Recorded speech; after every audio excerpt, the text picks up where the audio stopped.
हर हर महादेव। आप सभी का हमारे चैनल में स्वागत है। कैसे हैं आप सब? उम्मीद करती हूँ भोलेनाथ की कृपा से सब अच्छे और स्वस्थ होंगे।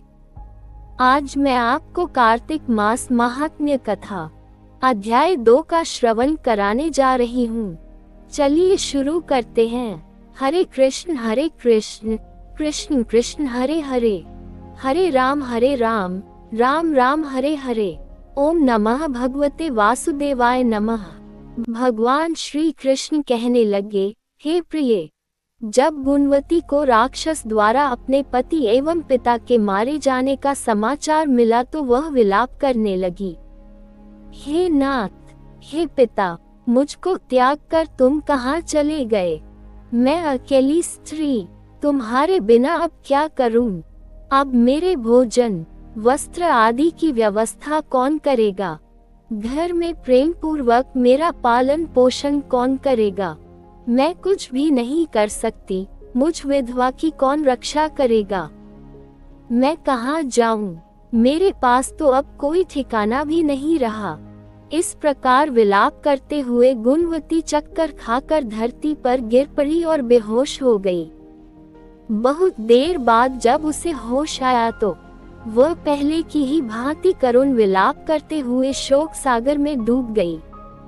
कुछ समय के पश्चात जब उसे होश आया तो उसे ध्यान आया कि उसे अपने पिता और पति की मृत्यु के बाद मुझे उनकी क्रिया करनी चाहिए, जिससे उनकी गति हो सके। इसलिए उसने अपने घर का सारा सामान बेच दिया और उससे प्राप्त धन से उसने अपने पिता एवं पति का श्राद्ध आदि कर्म किया।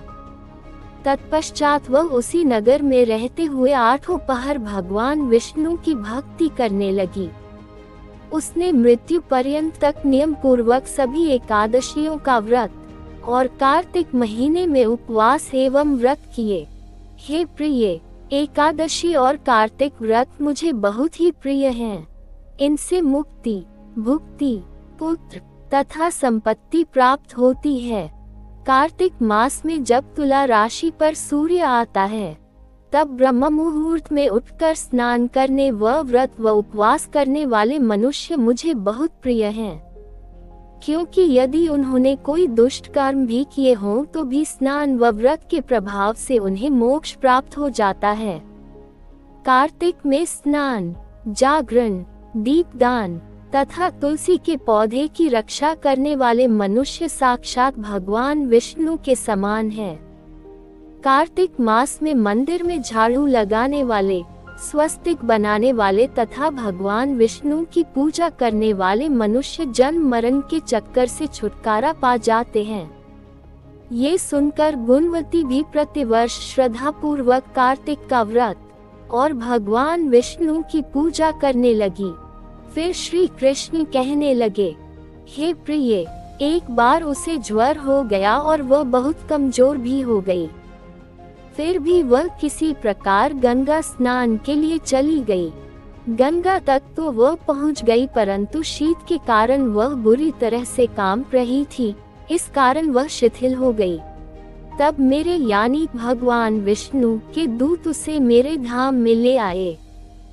तत्पश्चात ब्रह्मा आदि देवताओं की प्रार्थना पर जब मैंने कृष्ण का अवतार लिया तो मेरे गण भी मेरे साथ इस पृथ्वी पर आए, जो इस समय यादव हैं।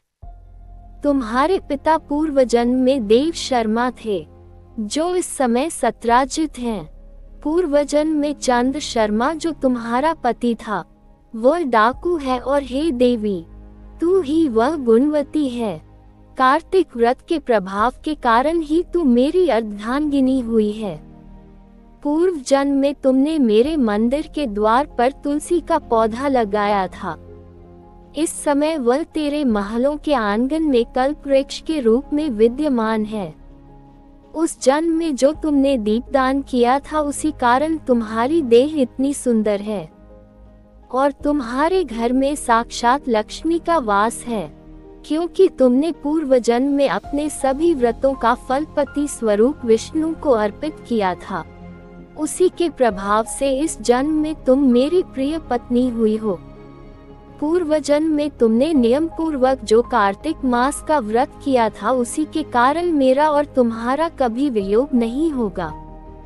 इस प्रकार कार्तिक मास में व्रत आदि करने वाले मनुष्य मुझे तुम्हारे समान प्रिय हैं। दूसरे जप तप यज्ञ दान आदि करने से प्राप्त फल कार्तिक मास में किए गए व्रत के फल से बहुत थोड़ा होता है, अर्थात कार्तिक मास के व्रतों का 16वां भाग भी नहीं होता है।